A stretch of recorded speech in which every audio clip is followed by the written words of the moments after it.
The mind of the dead person is more active than while the person was alive. And he or she could still think, move about, reason, and draw conclusions. So let us not think when the spirit drops this physical body, then automatically it has dropped the desire body, the mental body. No, the spirit still has those bodies with him or with it. This is precisely where there is confusion for the person while he or she was alive on earth was doubting the existence of life beyond the physical. For example, the ignorant person, the materialistic person, the moralist or the atheist, and the materialistic scientist. They can believe it when they get to the next world. They expected a complete shutdown of consciousness, feelings and emotions, movement and all other activities they used to carry out whilst they were on earth, only to see that they are more active than before. And they could see that there is something different which they couldn't understand. A state of confusion engulfs them, and they are not easily agreeable to the fact that they are in the land of the living dead. When someone dies, people with limited vision grieve over this change. To them, it appears as a final parting of a loved one. But the dead has only left the worn-out body, which disintegrates. He or she is permitted to function in a finer and a more ethereal body, one in which he or she is not limited by distance, nor can physical matter obstruct his or her progress. The dead don't experience that at all. They can go anywhere. They can do anything, except they cannot take physical body. This is the spiritual body, of which Paul tells us in 2 Corinthians, a building not made with hands, eternal in the heavens, because the dead now is clothed in the spiritual body. In this vehicle, our loved ones can visit us. And while we, in our blindness, may not have the spiritual eyes with which we can see them, yet they are, nonetheless, very near to us. They are gone physically, but in their spiritual bodies. They are still interested in our welfare, no two ways about it. And when we need them, they do not fail us, but to some extent. There are some instances where they cannot do anything. They encourage and help us more often than we realize, though by our grief, we may hinder their progress in this new spiritual life to which they have been called. At the time of passing, the dead feels as if bloated out, or see himself or herself big, and also in many places at the same time. Actually, it is not so. Rather, the sense centers in the desire body have become more activated, such that many impressions are coming at the same time.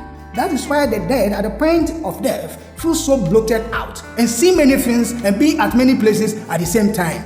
The spiritual perception centers are becoming more active. It is also said that darkness befalls them. But it is not actually darkness.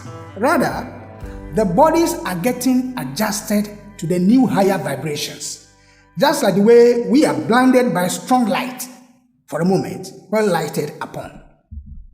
Having come out of the body by death, the dead can perceive clearer, move faster, think faster, because death to the physical body or the brain is not death to the mind, the fourth material body of the spirit. Remember, the dead person is now clothed in the desire body, containing the two higher ethers of the vital body and the mind. The dead can feel, perceive, remember, and so on. What changed is the dense or chemical matter that is no longer used or needed in the next world. Feeling is not in this physical body. Feeling is in the desire body. What it cannot do, what the dead cannot do, is to directly use physical body for expression as the living does on earth. The dead is now in the etheric region, and later will go to the desire world of this earth planet. The dead is not gone beyond this earth planet. It is still attached to this earth planet. because the earth planet also has bodies which the dead lives in. The laws over there, the laws in the spiritual realm, are not the same as the laws of this material world in which we live. For example, in the spiritual world, where the dead goes, there is no gravity. Time does not exist. Distance does not exist, and so on. The atoms over there are lighter and not stationary. They move in various directions. They levitate and they gravitate anyhow. The spiritual worlds are inhabited by the forces of angels, human beings, animals, elementals, demons, and what have you. They are all in the next world. Things are real to the inhabitants there, just as things are real to us here, because the bodies and worlds match or are the same. When you sleep, in your sleep, things are real to you, even though you do not use this physical body. It is the same thing about the dead. Because it is a different world, because the spiritual realm is a different world and has its own laws, the dead will have to be taught, or the dead will have to adjust. But most often, many of them for some time never knew that they were dead. The reason being that they can still see themselves, they can move, they can do whatever they want to do, except they cannot take a physical body. But they hardly know that they don't have physical body. In such a case, how well will it be to tell somebody in that world that the person is dead? The person will not believe it, because he or she can do whatever he or she wants to do, except cannot take a physical body. So, rationally, how can a living dead, someone who is dead here, but still sees himself, herself living in the other world, accept that he or she is dead? Hardly. But let us take note that death does not transform who we are. If you are a dishonest person here on earth, over there too, you will be dishonest. If you are the argumentative type, nothing will change. You still be who you are. You still do your arguments over there. It is for this reason that the living should have spiritual knowledge. As we are alive now, we need to have spiritual knowledge about the afterlife, so that we can facilitate our own journey after death. We must have knowledge about the afterlife so that we can do the right thing to facilitate the movement of those who are already dead. Otherwise, we by our actions will frustrate them. We could have a day of prayers or devotional services to offer prayers, to dedicate time, telling the dead to adjust properly in the spiritual world. And that is most beneficial to them than going to the tomb or the grave and pouring libation, making sure that you burn incense, chanting at the grave. No, it's only a distraction. But when we have a day of prayers and we have devotional services to think and wish them well so that they can adjust in that world, it is most beneficial to them in the spiritual world. Otherwise, they will still be here, attached to the physical world, living with their low materialistic desires. Of course, they can still perceive the physical world. They can still see us. In fact, they have higher rate of vibration. Their perception is higher than what we have using our physical eye, except they cannot function in the physical world. They become more alive than they were while living physically on earth.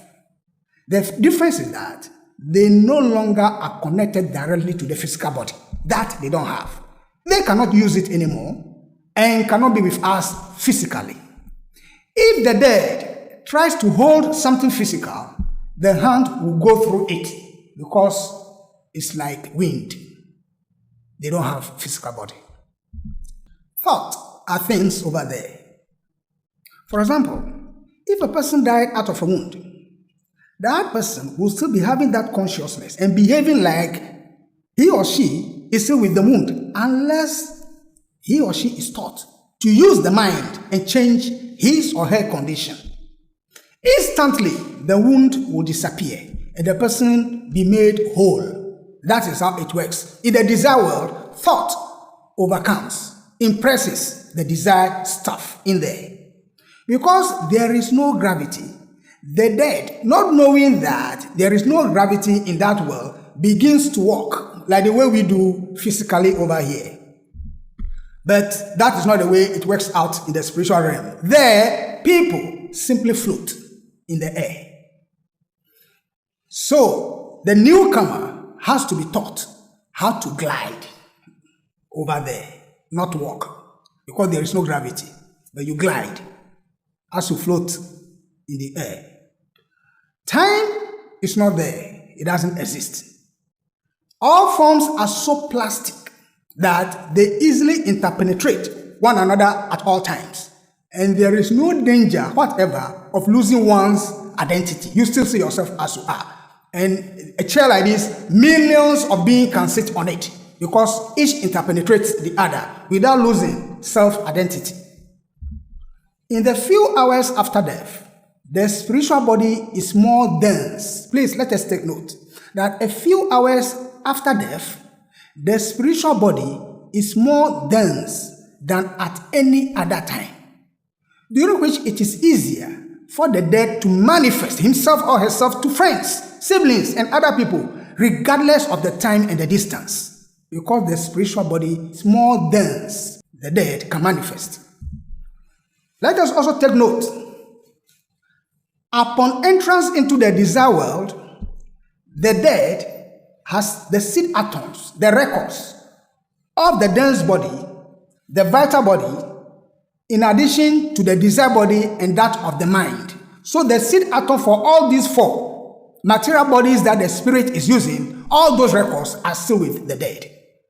Similarly, the silver cord connects all of those records, snapping at the end of each life, in the chemical region, for instance, where we are, and the etheric region of the physical world, and the desire world, and the world of thought. So all those four worlds, the seed atom of all of them are still with the dead person. The records are still there. And we show once again this diagram that we had earlier shown, how the seed atom and the silver cord are connected to the various bodies of a human being. This is the way they are linked. The main thing linking all of them, the silver cord. And within the silver cord, we have the seed atom, the recorder. Where are the dead? By now, we should know where the dead are, but we'll talk about it again. Filling up every space, no privacy.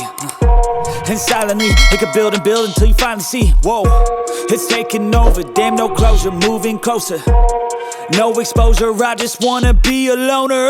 Some can't stay sober, looking over all this.